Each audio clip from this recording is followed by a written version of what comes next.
नमस्कार, कैसे हैं आप सब लोग। उम्मीद करती हूँ बहुत अच्छे होंगे, तैयारी कर रहे होंगे, अपने लक्ष्य की तरफ डटे हुए होंगे। परंतु थोड़ा सा व्यवहारिक ज्ञान भी जरूरी है और हंसना भी जरूरी है। तो आज अपन कुछ इसी प्रकार की बात करने वाले हैं। देखिए, भारत में पूजा पाठ बहुत होती है और एक दिन सुबह सुबह श्रीमती जी पूजा पाठ करके अंदर आई और उन्होंने कहा कि मैं दिन रात भगवान कृष्ण की पूजा करती हूँ, तो अब मुझे भगवान कृष्ण दर्शन दे दे तो बहुत अच्छा हो जाए। पति महोदय ने झट से कहा, एक बार मीराबाई की तरह जहर पीकर भी देख लो, भगवान कृष्ण तो क्या सभी देवता दर्शन दे देंगे। और उसी प्रकार से पत्नी ने भी एक दिन शायरी के रूप में पति से कहा, काश तुम अदरक होते, मां कसम मैं जी भरकर तुम्हें कूटती। अब जब कूटने की बात आ गई तो कूटने में भारतीय पिता की बराबरी तो कोई नहीं कर सकता। सामान्यतः भारतीय पिता अपने बच्चों को कूटना अपना मूलभूत अधिकार समझते हैं। और एक दिन तो एक लड़का कॉलेज से आया और जैसे ही आया पिता ने कहा, कहां से आ रहा है। अब लड़के ने नजर झुकाकर कहा कि कॉलेज से आ रहा हूं। दो झापड़ लगाए। नजर झुकाकर क्या बात कर रहा है, झूठ बोल रहा है क्या। अब बेचारे ने नजर उठाई और सामने देखकर बोला, जी मैं कॉलेज से आ रहा हूं। तो पिता ने फिर दो झापड़ लगाए कि ऐसे क्या देखता है, पिता को आंखें दिखाता है। यानी उसको कुछ समझ में नहीं आ रहा, समझ में किसी को भी नहीं आ रहा, परंतु पिता ने अपना काम कर दिया। इसी प्रकार से एक दिन बेटा रिजल्ट लेकर आया। अब रिजल्ट लेकर आया तो पिता का स्वभाव है ना, कभी कभी कॉमेडी वाला भी होता है, परंतु हमें समझ में नहीं आता कि किस समय कॉमेडी निकलेगी और किस समय थप्पड़ निकलेंगे। और एक बार एक कवि ने तो कहा भी है कि देखिए, माँ की पैर के नीचे जैसे जन्नत होती है, वैसे ही पिता के पैर के नीचे होता है जूता। तो उसी प्रकार से अब पिता देख रहे थे, बेटा रिजल्ट लेकर आया और झट से उसे पास में बुलाया और रिजल्ट देखने लगे। देखते देखते रिजल्ट तो बड़ा अच्छा लेकर आया है, क्या बात है, गणित में 100 में से 22 नंबर। हमारा बेटा तो बहुत मेहनत करता है, बहुत मेहनती है, बहुत पढ़ता है। और विज्ञान की तो पूछो ही मत, 100 में से 14 नंबर। क्या बात है, बड़ा अच्छा रिजल्ट लेकर आया है। और तुरंत कॉमेडी वाला रूप बदला और झट से खड़े होकर गंजा कर दो साले को। और फिर बेचारे की पिटाई जो हुई, परंतु गंजा भी कर दिया गया। अब वो लड़का यूं सोच रहा है कि पिता ने मुझे गंजा क्यों करवाया, उस विज्ञान और गंजेपन के बीच संबंध क्या था, समझ में नहीं आ रहा। अब समझ में तो हमारे बहुत सी चीजें नहीं आती। अब एक दिन छोटा सा बालक बैठा था और यूं कह रहा था, मुझे 2 चीजें समझ में नहीं आ रही। अब मैंने सोचा, अब इसको क्या चिंता होगी, अब इस छोटे से बालक को कौन सी टेंशन होगी जो 2 चीजें उसे समझ में नहीं आ रही। बोल रहा है, जिसने भी पहले बार घड़ी बनाई थी उसने टाइम किससे मिलाया होगा।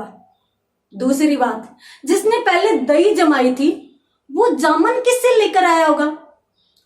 इस प्रकार, खैर वो तो चलता रहता है।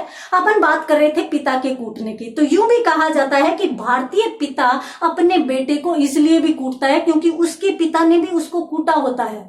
और एक दिन तो एग्जाम में एक प्रश्न आया, भाई मारपीट का पर्यायवाची बताओ। तो लड़के ने अपने पिता का नाम ही लिख दिया, लालचंद मुन्नीचंद हटीला। और इस प्रकार से पिता के कूटने के चर्चे तो भारत में चलते ही रहते हैं।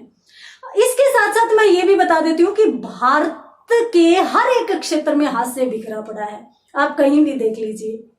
आप भारत और विदेशों की यदि बात करें तो विदेश हमारे कहाँ बराबरी करेंगे।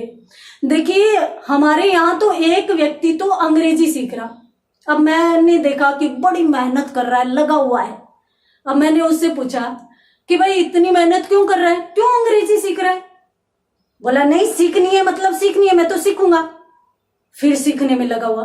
थोड़ी देर देखा, फिर बड़ी मेहनत कर रहा था, तो मैंने फिर से उसके पास जाकर कहा, देख कहाँ काम आने वाली है, क्यों इतनी मेहनत कर रहा है, क्यों फालतू में दुखी हो रहा है। बोला, नहीं मुझे अमेरिका जाना है। अब मैं चौंक गई, अरे अमेरिका जाना है, इसका मतलब तो कोई बड़ी बात है। तो फिर मैंने धीरे से उसके पास जाकर पूछा कि बात तो बता, क्या बात है, अमेरिका क्यों जा रहा है। तो बोलता है, मैं अमेरिका जाऊंगा और अमेरिका के राष्ट्रपति को अंग्रेजी बोलना सिखा कर आऊंगा। अब मैं चौंक गई, मैंने कहा ये क्या हो रहा है। तो बोलता है कि देखो, अमेरिकी जो लोग है ना, उनको इंग्लिश बोलनी नहीं आती, उनके शब्द है वो फंस फंस कर निकलते हैं। टीवी पर मैंने जब देखा अमेरिका के राष्ट्रपति को बोलते हुए, तब मैंने उससे कहा भी था, भाई सही बोल, और अगर नहीं बोला जा रहा तो ग्रीस ले ले। भारतीयों की बात अलग है। तो वो इसलिए अंग्रेजी सीख रहा है ताकि वो उनको जाकर समझा सके। और यदि अपन शिक्षक महोदय की बात करें तो सीखने और सिखाने में सबसे आगे। एक बार एक शिक्षक, कलेक्टर महोदय और एसपी महोदय, 3 लोग बैठे थे, और जहां पर शिक्षक महोदय बैठे हों वहां पर तो बात ही अलग होती है। अब कलेक्टर महोदय ने कहा कि ये पूरा का पूरा इलाका हमारे अंडर में आता है, हम जो चाहे करवा सकते हैं। एसपी महोदय ने कहा हमारा तो बहुत रोब है, हम तो जिसे चाहे अंदर कर दें, जिससे चाहे जो करवा लें। अब टीचर महोदय ने उदास होते हुए कहा, देखो हमारा तो कोई रोब नहीं है, हम तो लड़कों को मुर्गा बनाते हैं और फिर उनको कूटते हैं। अब सालों की उनकी मर्जी, वो चाहे कलेक्टर बने चाहे एसपी बने।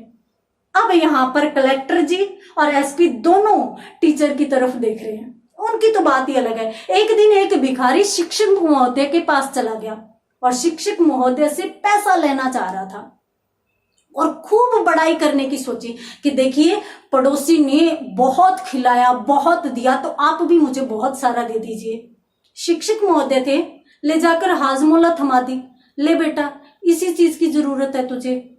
और कभी कभार तो बच्चे भी इस प्रकार के प्रश्न पूछ जाते हैं, प्रश्न कर जाते हैं कि समझ में ही नहीं आता। एक दिन तो एक टीचर के पास, एक शिक्षक महोदय के पास एक बच्चा गया, बोला सर एक बात बताइए, आर्यभट्ट कलयुग में हुए हैं, तो महाभारत में कौरव 100 थे, रावण के 10 सिर थे, इसकी गिनती कैसे की गई होगी?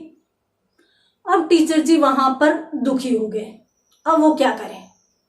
एक दिन टीचर ने और यूं सोचा कि वो बच्चा कोई सवाल ही नहीं पूछे, इसलिए उसी से कोई ना कोई सवाल पूछ लिया जाए। अब उन्होंने उससे सवाल किया कि देख बेटा बता, भारत में एक साल में कितनी रात्रि होती है? अब बेटे ने झट से, यानी स्टूडेंट ने झट से जवाब दिया 10 होती है। कैसे? 9 तो नवरात्रि, 10वीं शिवरात्रि। तो बच्चे भी इस प्रकार के जवाब दे जाते हैं। एक दिन शिक्षक है वो प्रयोग सिखा रहे थे और प्रयोग सिखाते सिखाते उन्होंने एसिड मंगवाया और एसिड में अपने पॉकेट से निकालकर 5 का सिक्का डाल दिया।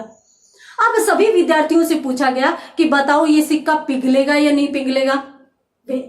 विद्यार्थियों ने झट से जवाब दिया नहीं पिघलेगा। तुम्हें कैसे पता चला? गुरुदेव यदि पिघलता तो आप अपनी पॉकेट वाला सिक्का नहीं डालते। इस प्रकार से अनेक जगहों पर अनेक चीजें देखने को ऐसी मिल जाती है। और हम विदेशों की, अब देखिए कुछ लोग तो है वो बहुत ज्यादा राय देते हैं कि ऐसे करना चाहिए, ऐसा नहीं करना चाहिए, और हम ईश्वर में भी बहुत विश्वास करते हैं। एक दिन तो एक व्यक्ति भगवान के मंदिर में ऐसे प्रार्थना कर रहा था कि हे ईश्वर बस इतना दे दो जितना नीरव मोदी लेकर भागा है। इस प्रकार से अनेक जगह पर अनेक चीजें देखने को मिलती है जो विचित्र होती है। अब एक दिन तो एक वीर रस के कवि ने और यूं कह दिया कि चीन हमें आंख दिखा रहा है। अब अभी तक कुछ लोग ये सोच रहे हैं कि चीनियों की आंखें उनको खुद को नहीं दिखी, वो भारत को कैसे दिखा रहे हैं। और कुछ लोग यूं कह रहे हैं कि पाकिस्तान को खत्म कर दो, पाकिस्तान के साथ युद्ध करो। तो हमारे यहाँ, नाम तो नहीं लूंगी, पर हमारे यहाँ नेता लोग गोली देने में बड़े माहिर हैं। जब गोली से काम चल सकता है तो मारपीट की बात करना जरूरी है क्या? और देखिए हम जहां पर है, हमारी किसी भी देश के साथ कोई भी बराबरी नहीं है। हम जिस तरीके से जीवन जीते हैं, देखिए पहली बात तो भारतीय कुछ भी वेस्ट नहीं करता। एक भारतीय एक कपड़े को भी 5 बार प्रयोग में लाता है। सबसे पहले तो पजामा बनता है, थोड़ा रफ हुआ, खराब हुआ, उससे तकिए की खोली बनाई जाती है, और फिर तीसरा रूप आता है, उसमें डोरी लगाकर झोला बनाया जाता है, और फिर थोड़ा खराब हुआ तो किचन में पहुंचने के काम आया, और फिर अंत में तो मोटरसाइकिल तक पहुंच जाता है। हम लोग गाड़ी साफ करने के लिए भी गंदा कपड़ा मांगते हैं। बताइए हमारी बराबरी कर कौन सकता है? हमारे यहाँ टूथपेस्ट खत्म हो जाता है तो उसको काटकर उसमें से निकाल कर प्रयोग में लाया जाता है, और ब्रश जब खराब हो जाता है तो वो भी डाई के काम आता है। अब कहाँ कुछ लोग कहते हैं कि अमेरिका एक महाशक्ति है, हमारी बराबरी कैसे करेगा बताओ अमेरिका। अमेरिका के 2 वैज्ञानिक तो तभी बेहोश हो गए थे जब उनको पता चला कि भाई चप्पल उल्टी हो जाती है तो घर में लड़ाई होती है। खैर, मैं इन चीजों में विश्वास नहीं करती, मैं अंधविश्वास में भी विश्वास नहीं करती, और अपने आप को मजबूत रखना बहुत जरूरी है, और मैं भी बहुत स्ट्रांग हूं। एक दिन तो मैं जंगल में चली गई। अब जंगल में गई तो मेरे सामने शेर आया। शेर ने मुझे देखा, मैंने शेर को देखा, मैंने हाथ उठाया, शेर ने पंजा उठाया, और शेर ने जैसे ही जंप लगाने के लिए अपने आप को उठाया, वैसे ही मैंने टीवी बंद कर दिया। क्या बात कर रहे हो आप, मैं शेर के सामने जाऊंगी? हंसते रहिए, मुस्कुराते रहिए, अपना ध्यान रखिए और मेहनत करते रहिए। धन्यवाद।